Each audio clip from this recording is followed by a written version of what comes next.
Ghana may be out of the World Cup. Colombia kicked us out in the round of 32. But we won't stop talking about the World Cup here on the VAR podcast from the Bascar studio. My name is Mutala Yakubu here with Emmanuel Ayanga. You can see I'm donning an Ivorian jersey. You'll be wondering why I'm not an Ivorian, but the man who gave me this jersey in 2023 when he came from Ivory Coast. This was the gift I got, and I kept it in my locket. I didn't even know that he would come today.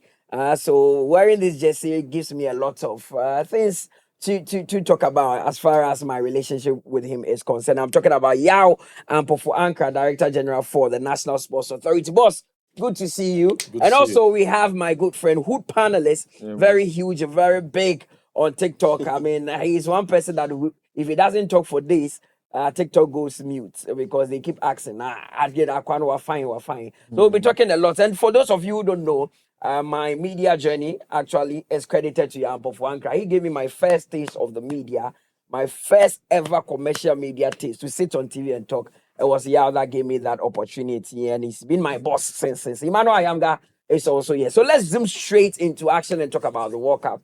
Quarterfinals have started. We have two games that are done and dusted. Two very important games that we've seen go. France beating Morocco. It's a game that many people thought that the golf inequality really showed. Then we had Spain also beating Belgium. But let's start with France-Morocco. Right after the game, Andrea Rabiot made a comment that he spoke to a number of the Moroccan fans and Moroccan players, and they are saying that they had a better team in 2022 than the current team that they have. But people are saying the football was improved as compared to what they saw in 2022. Yeah, thanks, Mutala. It's great to be here. I think, Africa, not just Morocco, we flattered to deceive. And at a point, reality check, the coaches and the players started to doubt themselves. I think maybe save Cape Verde, who, when you listen to them before, when you listen to them afterwards, the way they were disappointed is a reflection of their expectations. They were like, we lost to Argentina, defending world champions, but we're disappointed. And they were crying. And even if you listen to them back home, the interviews they've granted, they're still disappointed. So it tells you that psychologically, they felt that, why not? Let's give it a go. Let's try and beat Argentina. It didn't work, but they went for it. You flip it with Morocco, and you realize that the Moroccans were not quite sure. They didn't have that confidence. So they decided to be more conservative. Let's be safe. And I even think DR Congo in their game against England were a little bit more assertive, a bit more confident. I would even say same with Ivory Coast. It's just Ghana. We were not too sure about ourselves. Egypt, same. Egypt decided to go for it. But it's all about that mindset and the belief, the self-confidence that we can do it. So it's psychological rather than ability. I think these same players who are playing for France, they're from North Africa, they're from West Africa. Yeah, lots of them. It's the tuning, the environment where they've been put and told you can do it given the best conditions, the best situations, the best therapy, the best research, everything. Just flip it. If you move the Moroccans, put them in and you flip it. So, they could say that in Qatar, Morocco's team was better. But you could also say that this World Cup has shown us that the gap is very... Isn't that huge? Yeah. The gap has been close. And we can just use one team, Cape Verde. First time, no template, no experience. What do we do? It's not like, this is how we did it 4 years ago. Nothing. But look at how Just they go out there, enjoy yourself. Enjoy yourself, play to your strengths, and move to it. So, yeah. Would you also watch the game? Do you think the better side won that France-Morocco game? Well, I think that it's a tournament, and once you progress, it gets difficult. But I don't agree with the fact that Morocco's... I think Morocco's team this time, it was better than 4 years ago. But then, as I said again, it's a tournament. And as you move, as our boss said, as you move, it becomes tougher. And then you understand that even though Morocco were a bit clueless to me in the game, but then I guess that our strength is our strength. And what we've got into is where it shows Africa's strength, right? Yeah. Well, that was a good one from Morocco, but it wasn't enough. You also witnessed the game. I on the day when I saw the lineup and I didn't see Saibari, I was asking myself, how are Moroccans going to get the goal? Because even if we play this game continuous for 3 days, I not think say Morocco go fit score. Because on the day it was like proper David and Goliath fight too. It was. I think ultimately, I know people have said a lot about African teams and the mentality that they have towards matches like this. But I think it was just sheer quality from France. France had the better players, they had a better coach, and it told in the game itself. So, Morocco themselves, you look at them from the group stage and the Morocco that we saw in the knockout stages, I think they were different teams. I think we were here when we watched the game against Canada, right? The first half, they were completely outplayed by Canada. And then second half, they came in and they won the game by 3 goals. And that result, I don't think was reflective of the performance that they gave in that game against Canada. And I was thinking that, okay, maybe it was Canada. You underrated them in that game. Second half, you put things right. Now you are facing France. This is a team that have gone to the finals of the last 2 World Cups. They've won even one.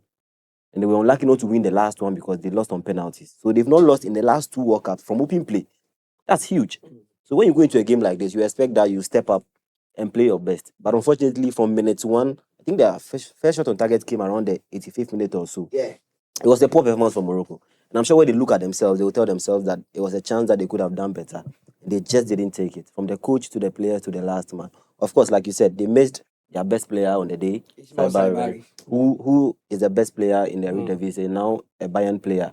And if you miss a player like that, obviously, it takes a lot from your team because he's their top scorer in the tournament. But I still think that the players that they had, they could have done better. They didn't take initiative at all in that game, and I was surprised. Then there was Spain against Belgium as well. Boss, Belgium were nearly there. I mean, they've not been impressive in this tournament. Their coach has admitted this is not the most talented Belgium side. I made reference to the 2018 team where they had Company, they had Eden Hazard, all these players. But after that game against United States, it looks like they found they had a lift. And they nearly caused Spain some problems yesterday. Yeah, I think Belgium were picking up. They were gaining momentum. Yeah. Normally, the big teams, unfortunately, we've seen Germany and Brazil, typical examples, they build momentum. They call them tournament teams. They start gradually, and then by the knockout stage, they pick up 5%. By the time they get to the final match, they're ready to peak. And I think that's what we're seeing with France, maybe with Spain as well. I mean, they'll meet in the next game. I think the winner of that game potentially should take it. England are a little bit short, but Belgium, you're right. I think after beating Senegal, albeit Senegal still, I felt, were the better side. They threw that match away. They felt that, okay, hold on, we were out completely, but we found our way back in. Let's go all out. They showed more confidence against the USA, and I think they wanted to take it to the next level in their next game against Spain. But the Spaniards just had a little bit more. It was tougher, but the Spaniards just had a little bit more in answers, substitutions, and all the rest of it. And I think on the balance of play, Spain deserved to go through. Who just like we've seen Spain scoring last minute winners in games. They are not that devastating Spanish side that we know, but it looks like they are getting the job done gradually. We've all witnessed the golden generation of Belgium before. Yeah. From 2014, the likes of Dries Mertens, Carrasco, it was serious. It was very serious. Through to 2018 when they beat I think Brazil in that 2018 game. was their best for me.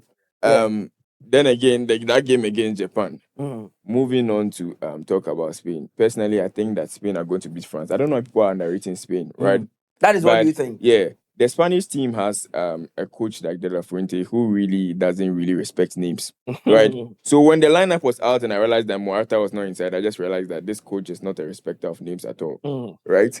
And you look at Oyarzabal. Oyarzabal is not that kind of striker that is really out there. Like when you look at Spain and you look at the number 9 and it's Oyarzabal, then you just want, because those days Spain had a likes of Capdevilla and all those very Villa and all those strikers. Yeah, David Villa, yes. And they had one winger called Capdevilla, and all of them were playing top. But Oyarzabal, I think he's still in Real Sociedad, right? Yeah. He's not that up there. But this Spanish even side, Alex Baena not playing for right, the two top teams still found himself in the lineup. It tells you that this Spanish team is not a team that you should underrate, right?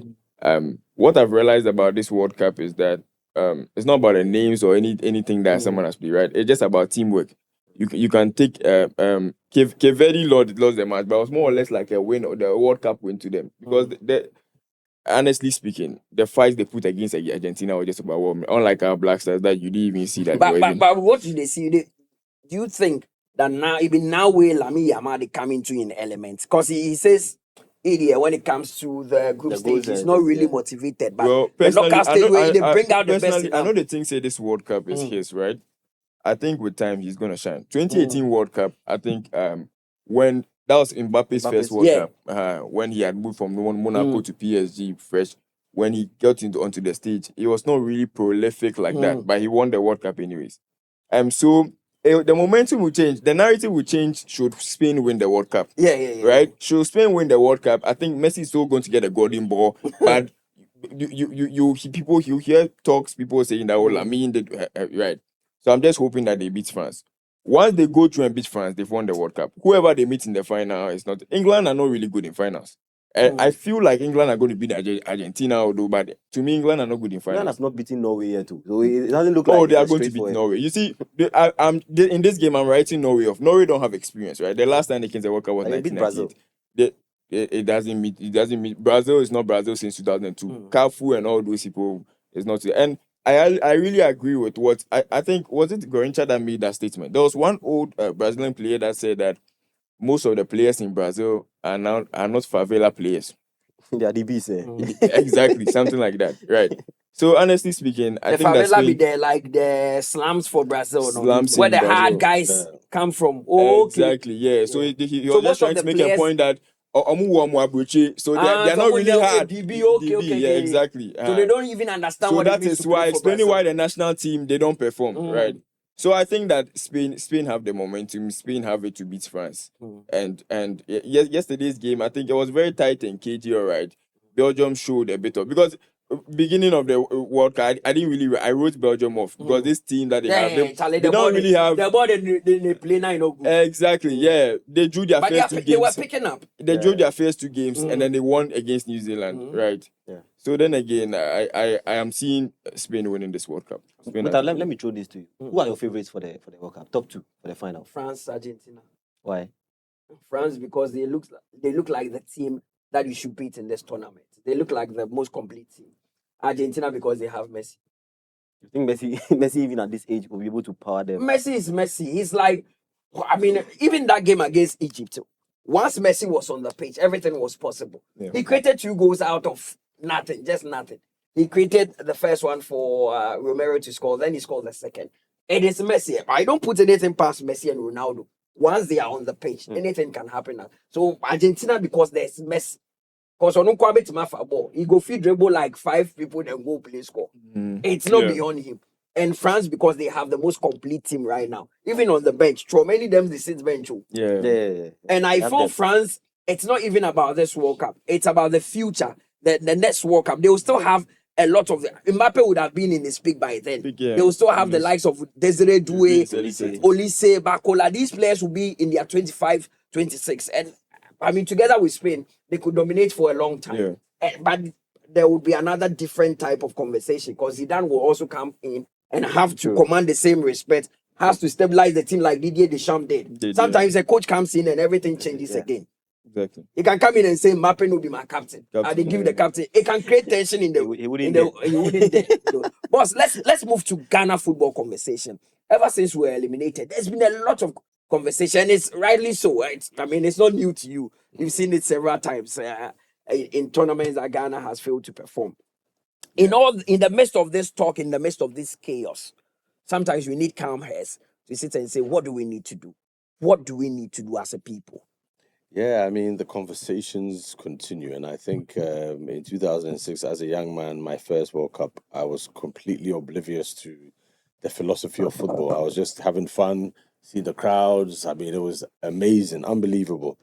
And then you look back, we've been to 5 World Cups now, 20 years. Unlike other countries who have a template or maybe didn't have a template, they now realize that, hold on, when you go to the World Cup, you have to have your unique style. You can't borrow France, Brazil, because that's them. And you can't better them. So have your own and let them have problems with your style. The most successful teams at the World Cup, they have their own style. The Germans, with the Mineshaft, and Spain later came to win after a long period of time. Is it a ticket? What did they call Tiki Taka? The Dutch have never won it because that confidence at the last stage. They always seem to lose it. The Italians, we know the Azzurri, what they do, so strong defensively. England, way back in 66. The Uruguayans have slipped off a bit. They've not been that consistent. So the Europeans and the South Americans, amongst them, if you realize the dip, it's because they've changed their philosophy or they're trying to be too clever. Brazil was trying to be too clever and they've taken away that favela bites, which is Brazil. You don't have that. You can't bring Nima to the Black Stars without players who have played, grown up, experienced, and have the mentality of Nima when they were growing up. Whether they go to Right to Dream Academy or they go to Antwerp or to Manchester, whatever, it's there. It's in their DNA. When it comes to critical, it takes over. And that's where you see teams consistently having this, winning the World Cup. There's a class. And outside those teams, it's difficult for a new team. 8 nations have won Right, the World it's Cup. difficult. Holland should have been in that class by now. England should have had a second one. But that DNA, what is England's philosophy? They learn. They're very good. They learn. They're not ghetto. They're not hardcore. 1 or 2 players have that upbringing, so it shows in their game. Harry Kane is a Dadabi, but look at him.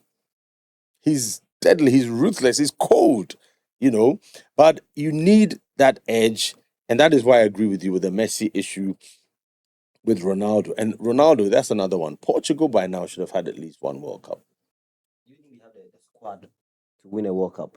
Now it's going to be difficult. If with Ronaldo over the years they've not been able to, you always need a leader in the team or leaders. And Portugal, I don't think Bruno Fernandes can carry that pressure on his shoulders. And I'm looking at him getting other players to bear that responsibility. France, like he's saying, even if you take out Mbappe, the young kids are equally, hungry. And we've not seen them explode. I don't see a team putting France under so much pressure that the French will not step up. Let's see. Maybe Spain would will ask France questions for the first time in the tournament. So for me, it's anybody's game. Argentina have been tested 3 times, right? They've come back all the time. Yeah, but it looks like shaky. it's getting closer. The next team, they may not be so lucky. But if you have a Messi, then you have a chance. And to me, look, he's been outstanding. He's what, 36, 39? 39 now. Yeah, look at him. His movements, his goals, his thinking, his off the ball. Watch Lionel Messi off the ball. It's unbelievable. Yeah. Now, let's go back to the Ghana conversation. Yeah, I dodged that. Yeah, no, you didn't dodge. Yeah. I mean, other things came in, so I understand. Let's go back to the Ghana conversation. You have seen different generations of Black Star players, Ghana players play. Right. What do you think of this current generation and what are we not doing right as a people? I always say that the conversation about football is not just about the Ghana Football Association. No. It goes beyond that because they are administrators, they are coaches, and all that. The grassroots foundation is what are we not doing right as a people? Yeah. So when I said I dodged it, I was trying to build the point that these countries have some sort of a philosophy that they use. Yeah. We don't seem to have that because Dukovic in 2006, our first World Cup appearance, Milo and I think Kwesiapia in 2010. 2014 again was Kwesiapia. Kwesiapia. Qatar, Otuado, we've changed. We still don't seem to have or know what we want. And the players are there. It's just about that synergy, leadership, and the tactical know-how that this is the tournament we're playing. This is how we're going to approach it. And this is how far we intend to go. So for me, the current Black Star squad is a squad. It's not a team. We have a lot of young players coming through. All the experienced players we've seen in this tournament, it's unlikely they'll be around. Thomas Partey will not be around for the next World Cup. Jordan Ayew will not be around. Who else was, the others who were at the last World Cup? I think Ishaku and Go were around, right? Ishaku was Qatar. around. But I don't know if they have that mindset of responsibility that, look, I want to step up and be a leader. Kudus was missed. Partey did well. I think any game that he played, he was solid. Didn't make mistakes. Kept his game simple.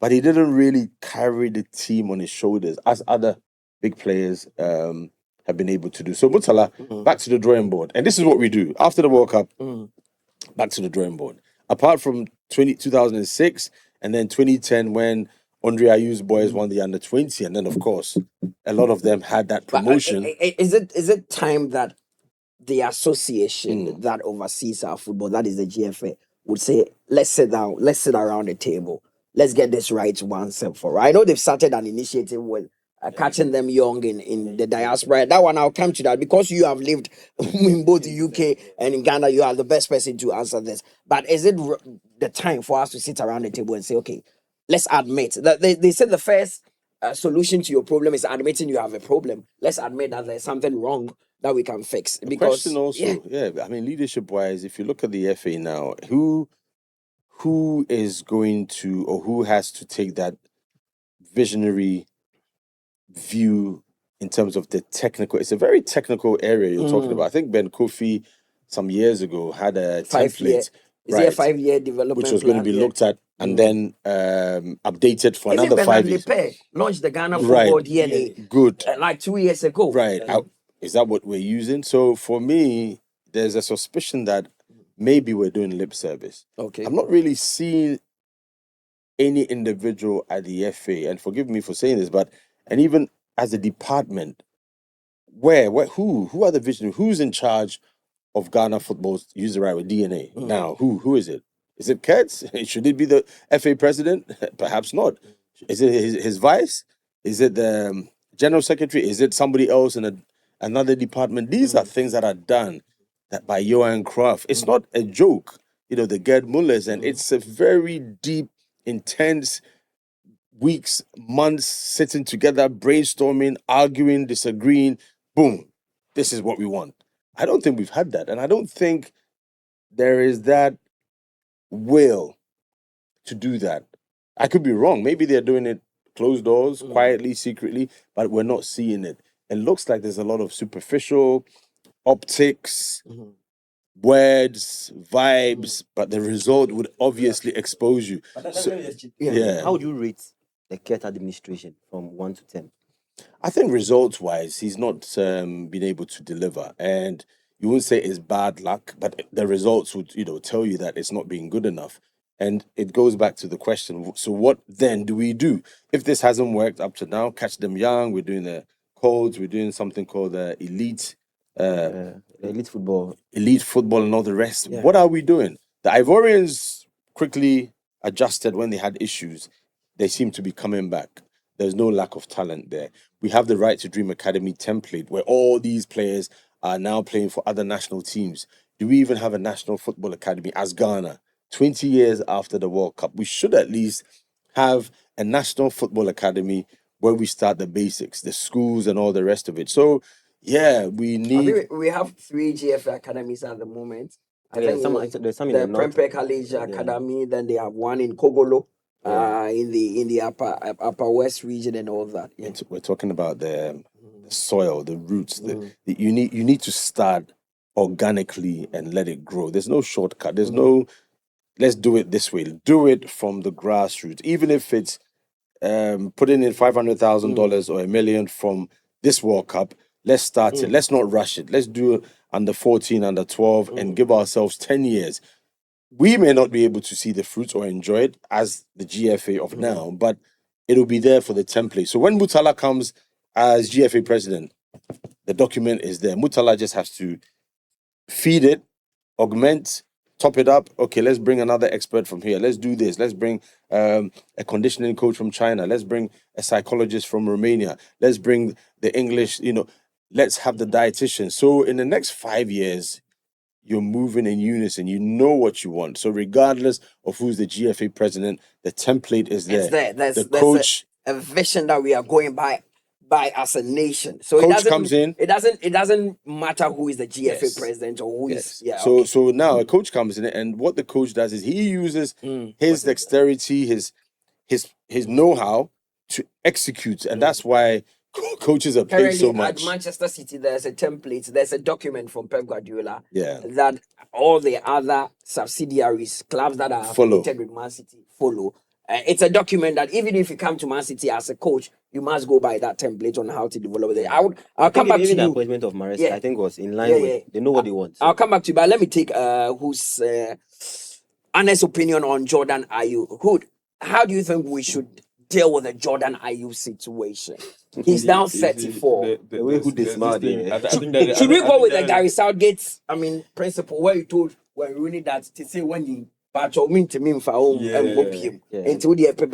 him a beautiful. How do we deal with it? Because his brother, we've not dealt with his brother well. Yeah.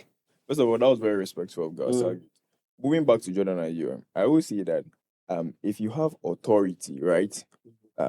Authority, a governing body with 90% or let's say 95% of everybody over there being agents and something. Mutala, according to said me or big position, be or company be. You understand? Yeah. Once your mom put all your family members inside. Of course. Exactly. That's the problem. So it's not Jordan Ayew's fault. The person manipulating to choose Jordan Ayew to select him. Because I don't have any say if someone tells me that I'm working for someone, the person tells me that, because the thing is manipulated. And it's very obvious that we all see that everything over there is manipulated.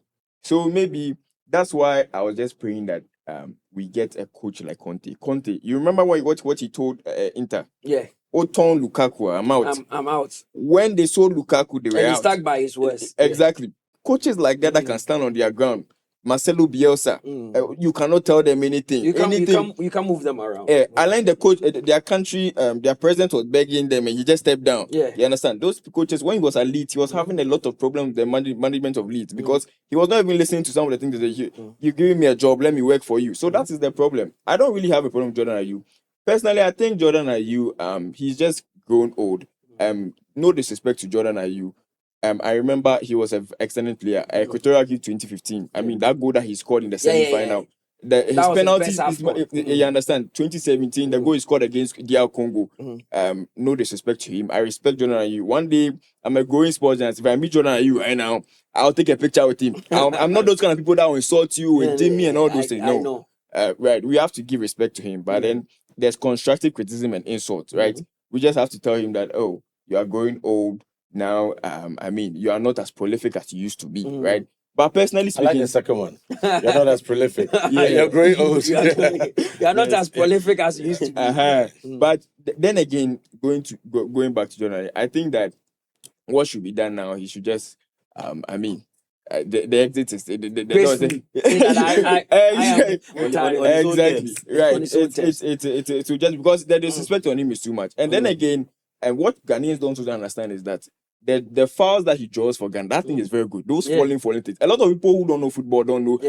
When I was watching the game at UPS, people say, tough from the door. And that thing that he does, he draws fast. Side like the Black Star, you need to get a lot of fouls. Right. And one other problem I have with him is that a striker and there's a set piece, and you are the one taking the set piece. In the center. Who's going to the center of the field? That was the only problem. But we are wrapping up shortly. Boss, let's talk about your role as the NSA director. When we talk about football development, there are others who are also pointing finger towards you that when we are talking about Ghana developing a talent, football and all that, Yaw Ampofo Ankrah, you two day inside. What should be the role of the NSA in all these chaos that we are seeing? No, you're right, and rightly so. They have every right to point fingers at us. And in fact, questions were asked when the qualifiers. We had the three crucial qualifiers to wrap up. That is Chad, Mali and Comoros. Yeah. A lot of questions every time. I saw the job you did. Right. And get us to play in Ghana. Right. And the pitch was, sometimes I wonder why people just don't want to say that. You know what, let's be fair. The pitch that we had in March 2025, that pitch was not suitable for a World Cup qualifier. We had to find means to just get it right for the inspectors to say, you know what, this pitch isn't up to it, but we will let you play, but we want it improved for the next match. And they allowed us to play on the pitch. The dressing room, changes that had to be made. They said, but make sure the next time we come, it's done. The floodlights, the density of the lights, we shouldn't have these shadows. Make sure it's done. So it was all about, you're just about passing. It shouldn't be like that. Our stands, the seats, the terraces, all these things, we're not right. So if we were not able, if we had not been able to negotiate, plead, make assurances, they could have said, nope, go and play your matches in Ivory Coast. Can you imagine? Can you imagine what you guys would have said? Yaw Ampofo Ankrah, you couldn't get our pitch, common pitch, you couldn't do it. They would have said that. But the problems were not just about the pitch. These are things that over the years we got away with it, and we do renovations, we do what's the word to use? The popular word, rehabilitation. Millions a portion to do that, but yet after a couple of years we're back to square one. It has to change. And so when I raised concerns and red flags and sent those crisis reports to the various, the ministry and Jubilee House and all the rest of it, I did so that nobody would say that, oh, but was it that bad? Yeah, we didn't know. No, it was that deep. It was that bad, Mutala, to the extent that I was advised not to have supporters populate the one scoreboard side. area. Right. Oh, so that was the that's why reason they closed it. why you For closed the fans. scoreboard area. Yeah, it was based purely on professional, Advice. reports. Yes. Once we had it, and then Chumboafo and Sons also came, looked at it and said, to be on the safe side, just don't have, to avoid any disaster. Thank you very much. Because they're using steel. You have the sea right next to you. It's your neighbor. Yeah. We cannot see below. Let's be sure.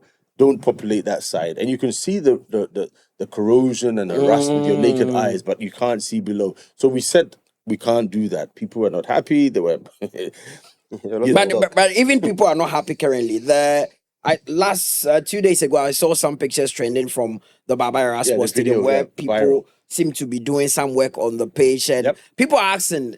I mean, this is the nature of the pitch at the moment. The NSA boss, you are not doing anything. Yes, so Accra and I share World Cup matches. We have fan pack, and so like, what is the main? What were they doing that on was the even pitch? kind. What were they doing on the pitch? So apart from the fact that somebody made a suggestion that, but this is common sense. You should know this. Use a bulldozer and straighten the pitch and blah blah. And I said, no, chief. We've got sprinklers under the pitch. You can't use bulldozers. Yeah. We don't have the technology yet. It's available, but we need to get that technology. We need to say that, look, apart from Black Stars qualifying for the World Cup, huge budgets, camping, training, blah, blah, blah, appearance fees. What really matters? Your common pitch. We need to move the technology and say that, you know what, let's not have what we've been doing in the past. Let's go technology. Let's go hybrid. It's going to be expensive, but we don't have a choice. And getting the aggressive, they have to blue grass weeds and all the rest of it. You know what it does? That weed, it's deceptive. It's an intelligent, they call it AI weed now. Okay. You know what it does? It mimics grass. So if you don't have experts who know, it'll be growing side by side with the grass. And then what happens? It will eat the natural grass. So you'll be there one day, and what you have is weeds that look like grass, and you'll be taken by surprise. And that would destroy the natural grass that you have. And we have natural grass. So you need experts who would go to the roots under the soil and then unroot the weeds, because it's not superficial. So it's just work that was being done on the pitch. Yes. It's not as if that is the nature of the pitch currently. It's the weeds, and we need to do it. So either you get the equipment, which is like a harvester. They have like needle like. So how come there was commentary behind the video that won't share the nature of the Baba Yara pitch? To see how Baba Yara saying that here and like how? You know, it's mischief. If it's work that is being for done. people to understand, that is the normal process that has been happening like for many years now, right? That's what I came to meet, and then now I'm aware that there's technology where you can have these needle-like prongs go down. They literally go down, wrap around, and uproot. It's like a harvester. We have different types of flatteners, mowers. So it has to be carefully done. And the mowers we use for our gardens, it's not the same that you use for grass, because really? Yes. A coach can say, I wanted the grass cut 1.5 millimeter. I wanted 2. I want it this level. Every day it grows. So if you do it 2 days before the match, it will grow a little bit, and it will not be what the coach specifies. So Otto Addo, for example, say, I want it a little bit lower. And can we get it watered before the match, because I want the boys to play? You need to know all of these. So it's things. not as if you just wake up and just mow the grass. No. Okay, and the weeds are very aggressive. So what happens? What it is now that they've uprooted, we're free. Now we can apply the chemicals that would, Okay. you understand? Otherwise, when you apply the chemical, you kill the grass, and that means you have nothing. I have learned a lot in the last year. Okay. But we decided not to make a fuss and noise about it, because ours is not to talk. Ours is to execute and get results. So once this thing came out, we had to come out and educate people that no, it's not like that. This is what happens. Even at Old Trafford, at Anfield, sometimes you see groundsmen dealing with specific aspects of the grass. It might not be wholesale.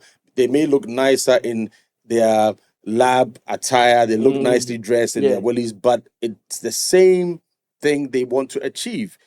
Extracts the weeds at its source and make sure that organically you're sorted. When you're halfway down the league season, you don't now have to come back and you have a crisis on your hands. But people don't know this, and it's a combination of ignorance and excitement and this attitude we have of let's attack, let's talk before we ask. That's what we all do.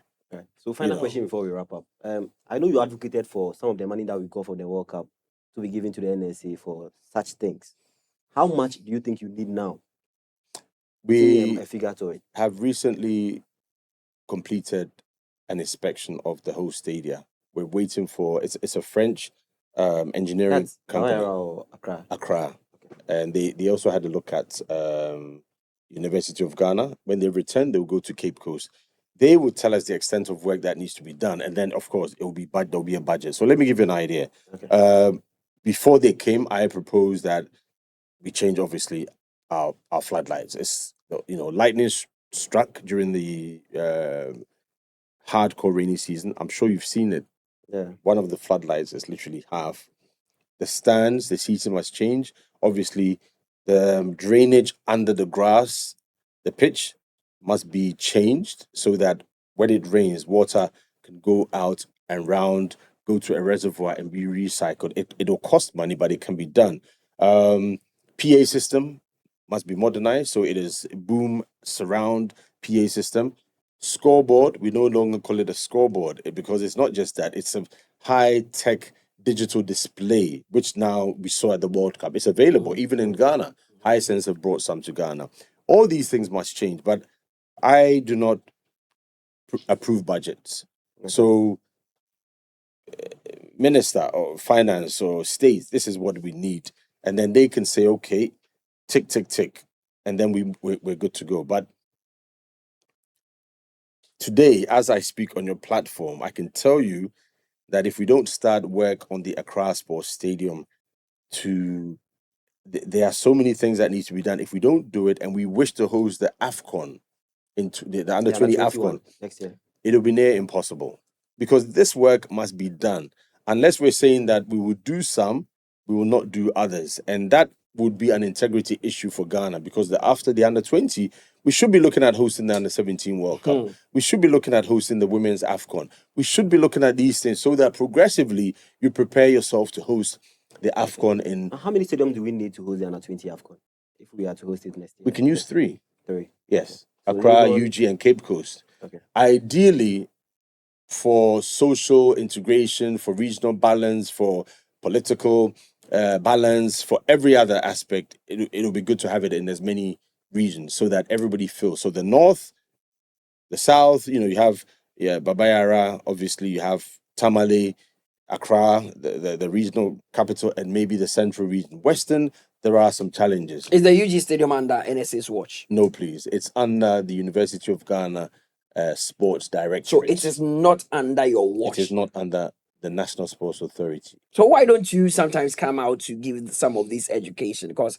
I mean, we see the state of the UG Stadium and people are bashing the NSA for. I think it's the easier thing for me to do, but from where I'm coming from a background where I used to be very, very vociferous on the other side, and I realized that yes, come out and talk, but would that be the solution? The solution would be that I should lobby behind the scenes and make sure I get the right stakeholders to understand, have conversations with the minister. Then we know that we have a little crisis. We have a problem, Boteman is the same, but it wouldn't really do well for me to leave my ecosystem and then come out in the public and be I don't think that's the right thing to do. But it's a valid question you've asked. Yeah. All right. Thank you very much, Yaw. So it's a wrap here on the VAR show at the Bascar Studios. And I was here with Mutala Yakubu and the big man himself, Yaw Ampofo Ankrah, Director General of the National Sports Authority, as well as Hood Panelist.